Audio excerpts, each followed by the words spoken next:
ስለወጣ የፎሬን ከረንሲ አካውንት መያዝ ትችላላችሁ። የፎሬን ከረንሲ አካውንት መክፈት ትችላላችሁ። yes ጥሩ ማለት የፎሬን ከረንሲ አካውንት ጥሩ የዶላር አካውንት መክፈት ይቻላል። ያው ዶላር ያስፈልጋችኋል። በብር ገንዘባችሁን ከማስቀመጥ በዶላር ማስቀመጥ የተሻለ ነው አይደል? እንግዲህ ገና በደንብ እንትኑ ወደ መሬት እየወረደ አይደለም፣ ግን ኦልሬዲ ጀምሯል። አካውንት መስጠት ጀምሯል ማለት ነው። የፎሬን ከረንሲ አካውንት ካለ ምሳሌ አንድ ተከራይ በዶላር ልክፈል ቢል አትከለክሉም። በዚህ ማለት ዶላሩን ተቀብላችሁ የዶላር አካውንት ውስጥ ታስቀምጣላችሁ ማለት ነው። ስትፈልጉ ትመነዝሩታላችሁ ማለት ነው። ከዛ የስታንዳርድ ምን ያወራል? ወደ ዶላር አካውንት ገንዘቡን ስታስገቡ በነበረው ስፖት ሬት ኤክስቼንጅ ሬት መዝግቡት ይላል። አካውንት ውስጥ ዶላር ነው የሚቀመጠው፣ አይነካም ዶላር። ግን እኛ በዶላር ሪፖርት አናደርግም፣ በብር ነው አይደል? ዶላሩ ወደ ብር ተቀይሮ ነው ለሪፖርቲንግ ማለት ነው። ከዛ ልክ አካውንቱ ሲገባ በነበረው ኤክስቼንጅ ሬት ወደ ብር እንቀይረዋለን። ከዛ ከዶላር ላይ እስኪ እንዳው የሆነ ነገር ደሞዝ እንክፈል ብላችሁ ከዶላር አካውንቱን ከነካችሁ ከዶላር አካውንቱ ወጥቶ ወደ ብር ሲቀየር የሆነ መቼም በኢትዮጵያ ኮንቴክስት ብዙ ጊዜ ግን ጌን ነው አይደል የሚኖረው፣ ኤክስቼንጅ ሬት ስለሚጨምር ማለት ነው። ጌን ሪኮግናይዝ ታደርጋላችሁ ማለት ነው። በስም ከሆነ እንደዛው አሁን ፍሎት አድርጓል ኢንተረስት ሬቱ ማለት ነው። ያንን የሚነግረን ነው ማለት ነው። ይህ ስታንዳርድ አካውንቱ ሲከፈት ያለውን የፎሬን ከረንሲ በተለይ ኢምፖርት ኤክስፖርት ላይ በደንብ ይሰራል። ኢምፖርት ኤክስፖርት ላይ የሚያደርጉ ልጆች ነው በብዛት የሚጠቅመው። ግን የፎሬን አካውንት ያላቸው በሙሉ ይህን ስታንዳርድ አፕላይ ማድረግ ግዴታ አለባቸው ማለት ነው። አካውንት ውስጥ ገንዘብ ሲገባ ከአካውንቱ ውጪ ሲደረግ በአመቱ መጨረሻ ደግሞ ሪፖርት ሲዘጋጅ 3 ጊዜ በሚኖሩት ኤክስቼንጅ ሬቶች አካውንቱ ምን ያደርጉታል? ያስተካክሉታል ማለት ነው። ምሳሌ በአመቱ መጀመሪያ $100,000 ቢኖራል በ140 መዝግበነው ከሆነ በአመቱ መጨረሻ ኤክስቼንጅ ሬቱ 150 ደርሶ ከሆነ በ150 ሪኢንስቴት እናደርገዋለን ማለት ነው። በዛ ቀን ወደ ብር በቀየረው ቢሸጠው በ150 ቀይሬ ነው በቃ ጀስት ኤክስቼንጁን የማገኘው ማለት ነው። እንደዚህ አይነት ሎጂክ ይወስዳል አይፋረስ። እነዚህ ሶስቱን ኤክሰርሳይዝ የምታደርጉ ያዛሉ ማለት ነው። ሌላው ትንሽ የስታንዳርድ ምሳሌ አይሴት አካውንቲንግ ፖሊሲ ቼንጅ ኢን አካውንቲንግ ኤስቲሜት ኢን ኢረር ትባላለች። በጣም ትንሽ ነች፣ ግን በጣም ኢምፖርታንት ነች። ስለዚህ ስትሬስ የማደርገው እናንተም ውስጥ ስታዩት በደንብ ያው እንትን እንድታረጉት ነው፣ ፎሎ እንድታረጉት ነው። 3 ነገር ይዟል አካውንቲንግ ፖሊሲ ቼንጅ ኢን አካውንቲንግ ኤስቲሜት ኢን ኢረር። ፖሊሲ መቀየር ብንፈልግ ምንድን ነው የምናደርገው? ሪትሮስፔክቲቭ አፕሊኬሽን ይለዋል አፕሊኬሽኑ ማለት ነው። ሪትሮስፔክቲቭ አፕሊኬሽን ማለት ምሳሌ አሁን ያለው ዌይትድ አቨሬጅ ነው። ኢንቨንተሪ ዌይትድ አቨሬጅ ነው። ምሳሌ ወደ ፊፎ ልቀየር ብትሉ ሳሪስ ከተመሰረተበት አመት ጀምሮ በዌይትድ አቨሬጅ የተሰራውን ወደ ምን ቀይሩ ይላችኋል? ወደ ፊፎ ቀይሩ ይላል እና ከበድ ይላል ማለት ነው። ሬጉላቶሪ ቦዲው ግን ልክ አቤ የሚባል ተቋም አለ ታውቃላችሁ። የአካውንቲንግ ኤንድ ኦዲቲንግ ቦርድ ኦፍ ኢትዮጵያ አይኤስቢ ይባላል። ደግሞ የአይፋርኤሱን ኢንተርናሽናል አካውንቲንግ ስታንዳርድ ቦርድ ይባላል። ሁለቱ ተቋማት ሲያዙን ግን ወደኋላ የምንመለሰው 2 ዓመት ብቻ ነው። 2 ዓመት ከአሁን በፊት ከአሁን እንደ ፕሪቪየስ 2 ይርስ የተዘጋጁትን ሪፖርቶች በአዲሱ ፖሊሲ የምናደርገዋለን ሪኢንስቴት አድርገን ኢፌክቱን ወደ ከረንት ፔሪድ ኦፕኒንግ ባላንስ ሮል ኦቨር እያደረግን መተን ነው የከረንት ኢየር ላይ ፋይናንሻል ሪፖርት ላይ የምናስተካክለው ማለት ነው። ራሳችን ስንቀይር ከባድ ነው ማለት ነው። እንደፈለግን መቀየር የለብንም ማለት ነው። ከቀየርን በኢትዮጵያ የቢዝነስ ሕግ መሰረት አንድ ድርጅት ለ10 ዓመት መያዝ አለበት፣ የፋይናንሻል ሪከርድ መያዝ አለበት። ስለዚህ ከዛሬ 10 ዓመት ጀምሮ ያለውን በዚህ በአዲሱ ስታንዳርድ አሁን የቀየርከው ፖሊሲ ልክ ከዛሬ 10 ዓመት በፊት እንደተገበረ አስበን ሪፖርቱን አስተካክል ይለናል ማለት ነው። ሪፖርት ስንነካ ደግሞ ምሳሌ የሪፖርቱን አንድ ክፍል ስንነካ ብዙ ቦታ ነው አይደል የሚቀይረብን። ኤክስፔንስ ብንነካ ኔት ኢንካም፣ ዲቪደንድ ምናምን ታክስ እያለ ብዙ ነገር ነው። ያን ሁሉ እያስተካከልን ነው ወደ ያደረግን ማምጣት አለብን። ይሄ በጣም ከባድ ስራ ይሆንብናል ማለት ነው። በተቻለ መጠን እኛ ማድረግ የለብንም መቀየር የለብንም ማለት ነው። በጣም አስፈላጊ ነገር ካልሆነ በቀር አይቀየርም ማለት ነው። አንዳንድ ቦታ ዝም ብለው ይቀይራሉ። በቃ እኛ ኮንሰርቫቲቭ ነን እኛ የምንፈልገው እንዲህ ነው ምናምን ብለው ይቀይራሉ፣ ኢምፓክቱን ሳይረዱ ማለት ነው። ፖሊሲም ስትቀይሩ ደግሞ ለእናንተን የሚጠቅም መሆን አለበት አይደል? ምሳሌ እኛ በፖሊሲያችን ውስጥ አንድ ድርጅት ላይ አድቫይዝ አድርገን ቢልዲንግ 50 ዓመት ፋብሪካ አላቸው፣ ፋብሪካው 35 ዓመት ሞተር ቬሂክሎቻችሁ 15 ዓመት፣ ኮምፒውተር 10 ዓመት፣ ፈርኒቸር 10 ዓመት ብለን ሰጠናቸው። ከዛ ተመካከሩና ምን አደረጉት? ፋብሪካውን 10 ዓመት፣ ህንፃውን ተውታ በ50 ዓመት ከኛ ጋር አንድ አይነት አደረጉት። መኪና 8 ዓመት፣ ኮምፒውተር 5 ዓመት፣ ፈርኒቸር 5 ዓመት አድርገው መጡ። እኛ እንደ ባለሙያ ነው ትክክል አይደለም፣ ይህን ያደረጋችሁን ነገር ትክክል ቀይሩ ሲል እምቢ አሉ፣ ተቆጡ። እንዴ እናንተ ምን አገባችሁ? የእኛ መብት አይደል እንዴ ምናምን። እኛ እንደ አማካሪ ምንድን ነው የሚጠቅመውን ነገር ነው አይደል አድቫይዝ የምናደርጋቸው። ለምንድን ነው እንደዚህ የምታደርጉት ስንላቸው አካውንቲንግ ላይ ኮንሰርቫቲዝም የሚባል ፕሪንሲፕል አለ፣ ኮንሰርቫት ነን አሉ። ኦኬ ፋይን፣ ጥሩ ኮንሰርቫት መሆናችሁ ጥሩ ነው፣ ግን ለእናንተ ምንድን ነው የሚጠቅማችሁ? አሁን እንደዛ ሲያደርጉት አመቱን ሲያሳጥሩት የእርጅና ቅናሻቸው ምን ያደርግባቸው? ይጨምራል። የአሴቱ ቡክ ቫልዩ ቶሎ ቶሎ ነው የሚያሽቆለቆልባቸው።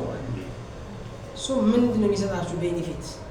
ይህ እኮ እንደዚህ አይነት ጉዳት አለው ምናምን የሚል ነገር ስናሳያቸው በኋላ እንትን አደረጉ ማለት ነው። አሁንም አልቀየሩትም፣ እንደዛ ትተውታል። ሲሪየስ ኦፍ ኮንሲኩዌንስ ነው የሚያመጣባቸው ማለት ነው። ምሳሌ ኮምፒውተራቸው 5 ዓመት ብለዋል። ስቲል ከ5 ዓመት በላይ ምን ሊያደርግ ይችላል? ሰርቭ ሊያደርግ ይችላል። የሆነ ቀን ላይ ሂደው በቃ ይሄ ነገር አይሆንም ምናምን ብለው ፖሊሲ ከነኩ ወደኋላ ተመለሱና ሪንስቴት አድርጉ ምናምን የሚል ነገር ሊመጣባቸው ይችላል ማለት ነው። ስለዚህ ፖሊሲ ስንመረጥ በደንብ ዋይዝሊ መምረጥ አለብን። ከመረጥን በኋላ ደግሞ በጣም ቻሌንጂንግ የሆነ ሴናሪዮ ካልመጣብን በቀር ፖሊሲያችንን ምን ማድረግ የለብንም መቀየር የለብንም ማለት ነው። ኢረር ብንሰራ ኢረር እንዴት ነው የሚስተካከለው፣ ኢስቲሜትስ እንዴት ነው የሚቀየረው የሚለውን የሚያወራ ስታንዳርድ ነው። ኢስ ቬሪ ኢምፖርታንት። ሶቺን ስታንዳርድ በደንብ ትያታላችሁ። ትንሽ 30 ደቂቃ እንትነች ግን ጠቃሚ ነች ማለት ነው። ሊዝ አይፋሬስ 16 ሊዝ እንግዲህ ብትከራዩ ብታከራዩ ሊዝን አፕላይ ማድረግ እድል ሊኖራችሁ ይችላል፣ መሬታችሁን ጨምሮ። ይህም ኢምፖርታንት ነው። ረቨኑ ፎርም ኮንትራክት ውስጥ ከስተም። ስለዚህ እናንተ ገቢ ያላችሁ የላችሁ፣ ገቢ ያለበት ድርጅት ውስጥ ሁሉ በሙሉ የስታንዳርድ ምን ይደረጋል? አፕላይ ይደረጋል። እዚህ ውስጥ ካሉት ስታንዳርዶች ትልቁ ስታንዳርድ ነው ባይዘው አይፋሬስ 15 ነው። ረቨኑ ፎርም ኮንትራክት ውስጥ ከስተም ለሁሉም የገቢ አይነት የአካውንቲንግ መመሪያ አለኝ የሚል ስታንዳርድ ነው ማለት ነው። ስታንዳርድ እናንተ ምሳሌ አገልግሎት ነው የምትሰጡት፣ ህንፃ ነው የምታከራዩት። ዜንክ ካከራያችሁት ህንፃ የምታገኙት ሞር የእናንተ አሁን ኦቨርታይም የሚባል ወይም ደግሞ ከፓሴጅ ኦፍ ታይም ጋር የተያያዘ የረቨኑ ሪኮግኒሽን ፕሮሰስ ነው ያላችሁ ማለት ነው። ገቢ ለመመዝገብ የእናንተ ቅድመ ሁኔታ ምን ነው? ገቢ ብላችሁ ሪፖርት ለማድረግ እንደው ብታዩት ከኪራይ ጋር በተያያዘ ነው። ገቢ ብላችሁ የምታስቡት ምን አይነት ኪራዮች ናቸው? መቼ ነው ግን ገቢ የምትሉት? ምሳሌ ደንበኛው የዓመት ዛሬ ላይ ቢከፍላችሁ ገቢ ብላችሁ መዝገብ ትችላላችሁ? የ3 ዓመት ቢከፍላችሁ ፖሊስ አሁን ዘንድሮ ገቢ ብላችሁ ሪፖርት አደረጉታላችሁ እስከ ሰኔ 30 ድረስ ያለው ብቻ የ3 ዓመት ቢከፍላችሁ ቅዳሜ ገና የ3 ዓመት ህንፃው ምን የማድረግ ግዴታ አለባችሁ? የማስጠቀም ግዴታ ውስጥ ናችሁ። ሊያቢሊቲ ነው። አንድ ድረብሩ ነው። አንድ ሬንት ብላችሁ ትይዛላችሁ።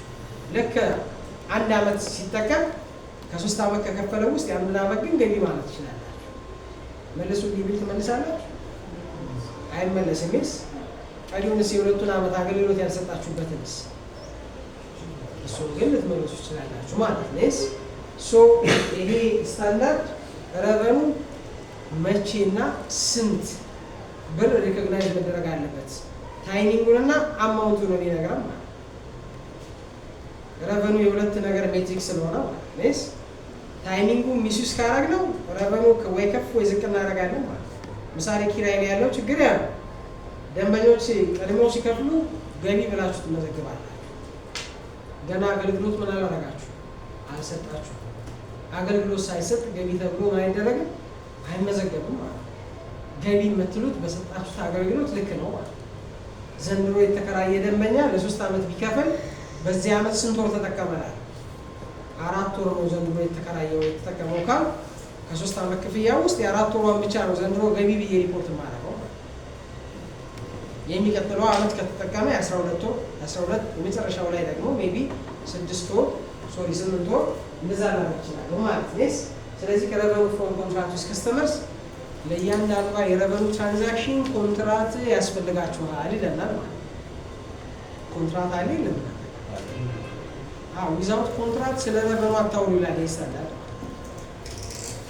ዊዛውት ኮንትራት ስለ ረቨኑ አታውሩ ለምን የሚል ጥያቄ ስናነሳ ረቨኑ ማለት ኢኮኖሚክ ቤኔፊት ነው። አንድ ድርጅት ኢኮኖሚክ ቤኔፊቱን ደግሞ ኢንተርቴን ለማድረግ ወይም ሪያላይዝ ለማድረግ ሰም ካይንድ ኦፍ ባርጌን ፓወር ያስፈልገዋል ይላል ማለት ነው።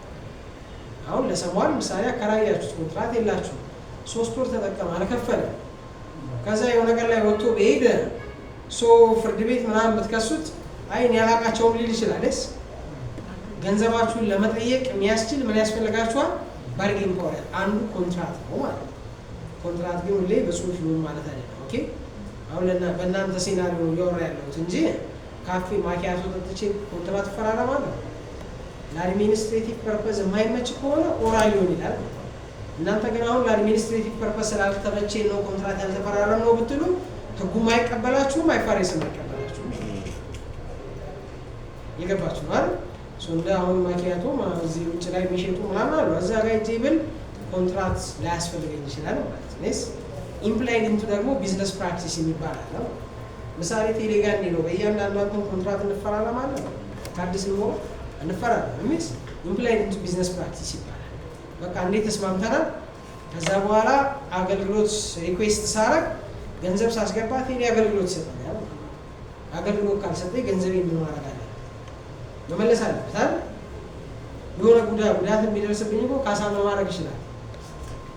ካርድ ሞልቼ አገልግሎት ሳይሰጠኝ ቢቀር ካሳ መጠየቅ ይችላል ቴሌ ማለት የገባችሁ ማለት የቢዝነስ ህጋችን በዛ ልክ ነው የሚሰው እንደዚህ አይነት ጋይድላይን የሚሰጠን ነው ማለት ነው። እና 3 አይነት የኮንትራክት በተቻለ መጠን ሪትም መሆን አለበት ይላል ማለት ነው። ሪትም ቢሆን ለፋይናንስ አሰራርም ጥሩ ይሆናል።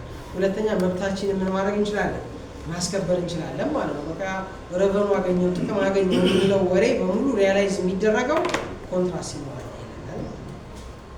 እና እንደዚህ አይነት ስታንዳርድ ነው። ይሄ እናንተን በደንብ ይመለከታል። ይሄን ታይታላችሁ ማለት ነው። ሌላው ነን ከረንት አሴት ኤንድ ፎር ሴል ኤንድ ዲስኮንቲኒዩድ ኦፕሬሽን ይባላል። ይሄ ደግሞ ምን ማለት ነው?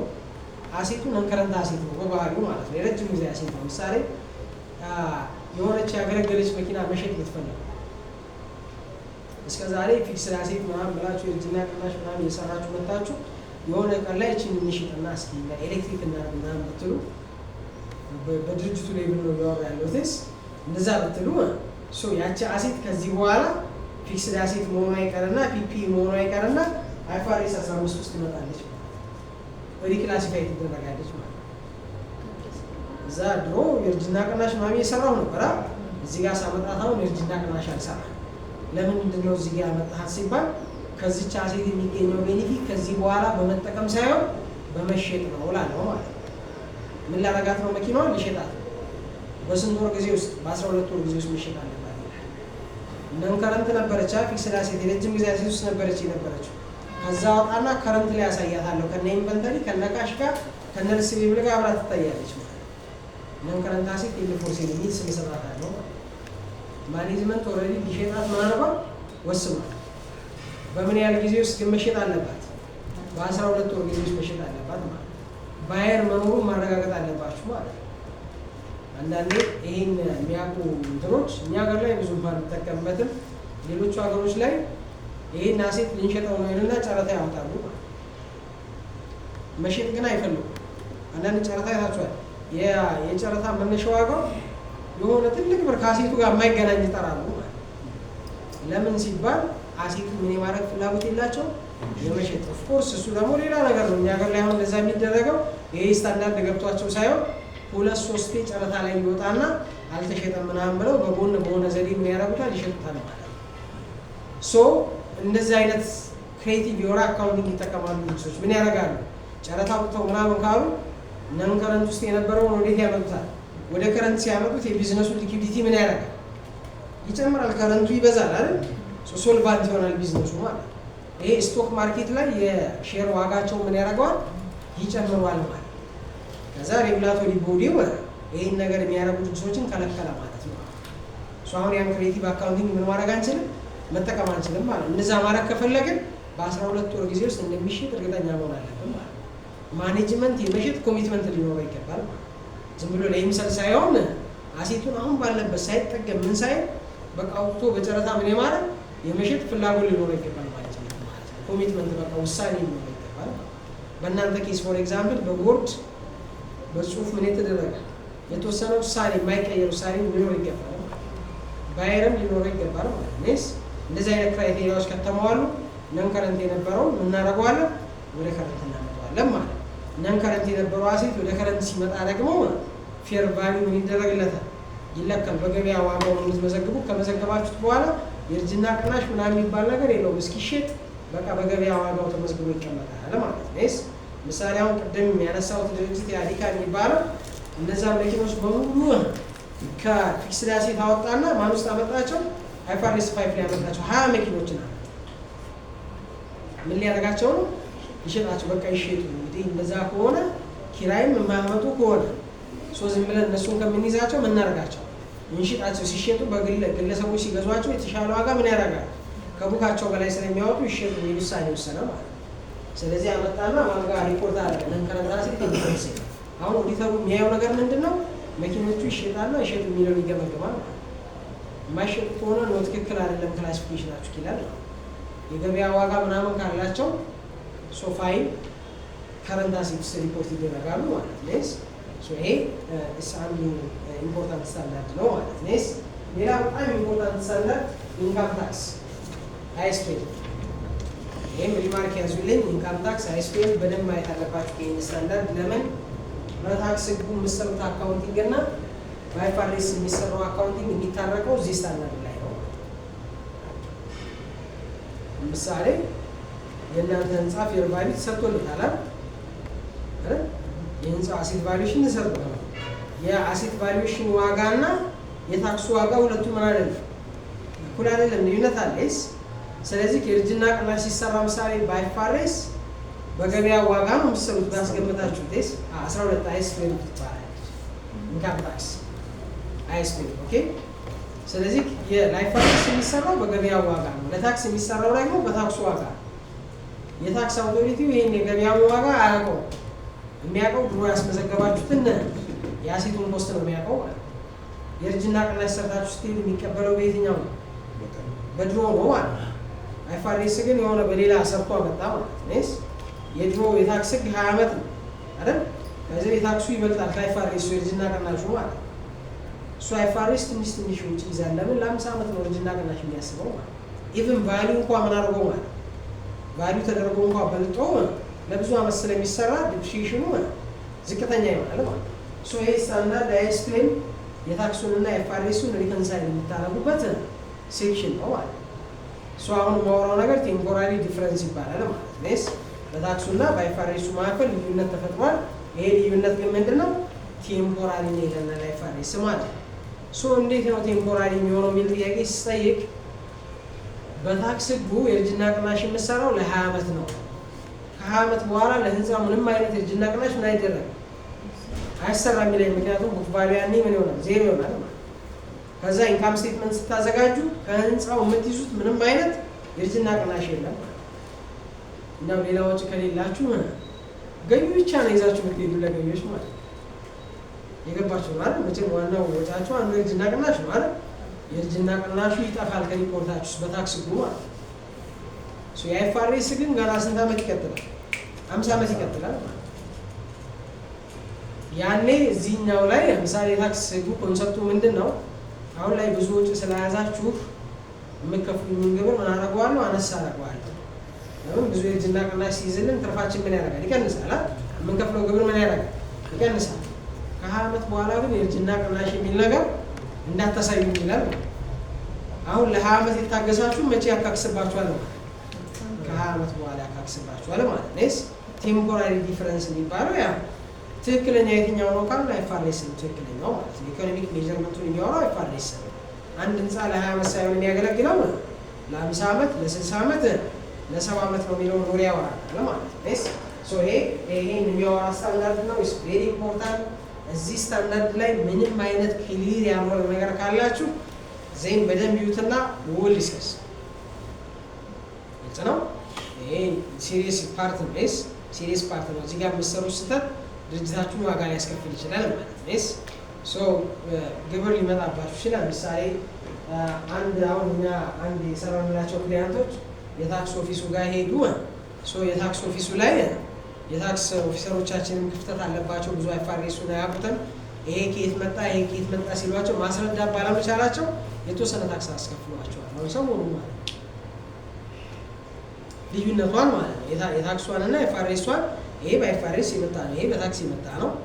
እንደዚህ ነው የሚታረቀው ብሎ ባለማስረዳት ማለት ነው። ኦኬ የተወሰነ ብር ትልቅ ድርጅት ነው ኦፍኮርስ፣ ግን ቢሆንም በእንደዚህ አይነት በማያስከፍል ጉዳይ ታክስ ምን ማድረግ የለብንም መክፈል የለብንም ማለት ነው።